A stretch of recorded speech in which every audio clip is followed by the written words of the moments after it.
বাংলাদেশের প্রাক্তন সেনাকর্তার নিদান, টিভি শোতে বসে ভারতের বিরুদ্ধে চক্রান্তে ব্লুপ্রিন্ট, ভারতের গ্রহণযোগ্য শত্রু খুঁজে বের করার পরামর্শ। বাংলাদেশ, চীন, পাকিস্তানের পদানত হলে ভয় পাবে ভারত, উপায় বাতলে দিলেন বাংলাদেশের প্রাক্তন সেনাকর্তা এমএল হক। টিভি শোতে বসে ভারতের বিরুদ্ধে চক্রান্তে ব্লুপ্রিন্ট।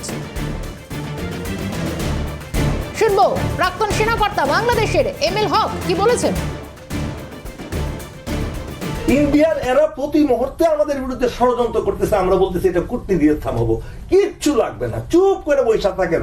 পাকিস্তানের সাথে আপনি সুসম্পর্ক স্থাপন করেন, কেউ চিরস্থায়ী বন্ধু বা শত্রু নয়।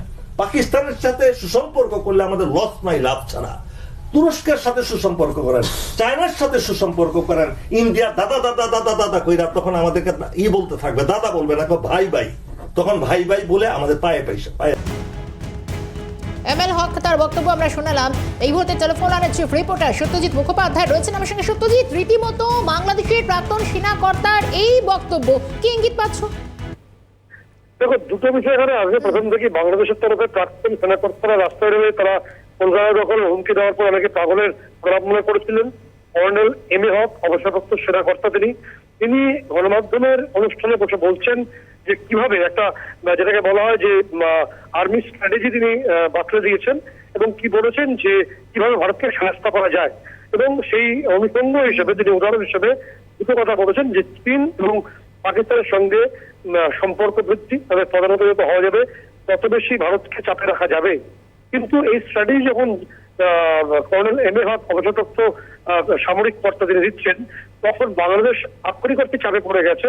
কারণ আমরা যে তথ্য আমাদের হাতে এসে পৌঁছচ্ছে যে আগামী 19 ডিসেম্বর সম্ভবত ব্যাংককে একটি গুরুত্বপূর্ণ আনঅফিসিয়াল মিটিং হবে, যেখানে মায়ানমারের এই মারমুখী মায়ানমারের হাত থেকে বাঁচার জন্য বাংলাদেশের যারা উপদেষ্টা তারা সেখানে বৈঠক করবেন এবং সেখানে ভারতের একটা বড় ভূমিকা থাকলেও থাকতে পারে, সেই সম্ভাবনা আছে।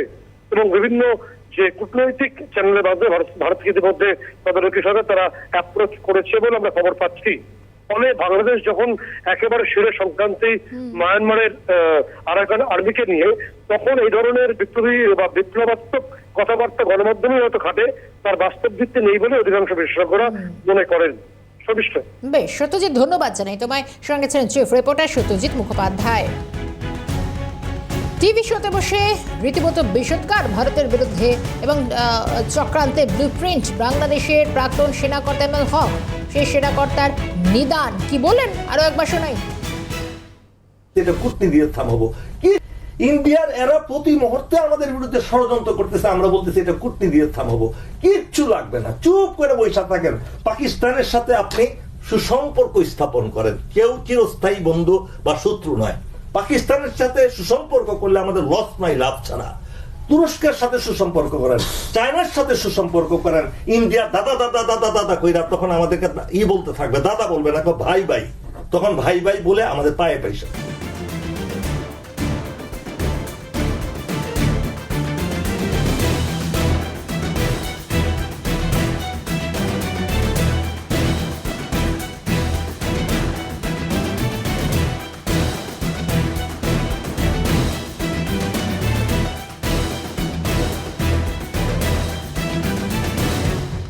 সেনাকর্তার নিদান ইতিমধ্যেই টেলিফোন লাইনে রয়েছেন প্রাক্তন সেনাকর্তা অমলেন্দু রায়চৌধুরী। আমরা কথা বলবো তার সঙ্গে। স্যার, স্বাগত জানাচ্ছি আপনাকে ক্যালকাটা নিউজে। দিনের পর দিন বিষোদগারের তো কোনো খামতি হচ্ছে না বাংলাদেশের, এবং এরপর প্রাক্তন সেনাকর্তা এমএল হক তিনি পর্যন্ত বলছেন চুপ করে বসে থাকুন, এবং যেভাবে বিষোদগার করা হচ্ছে নিদান, তার এই নিদান কি বলবেন?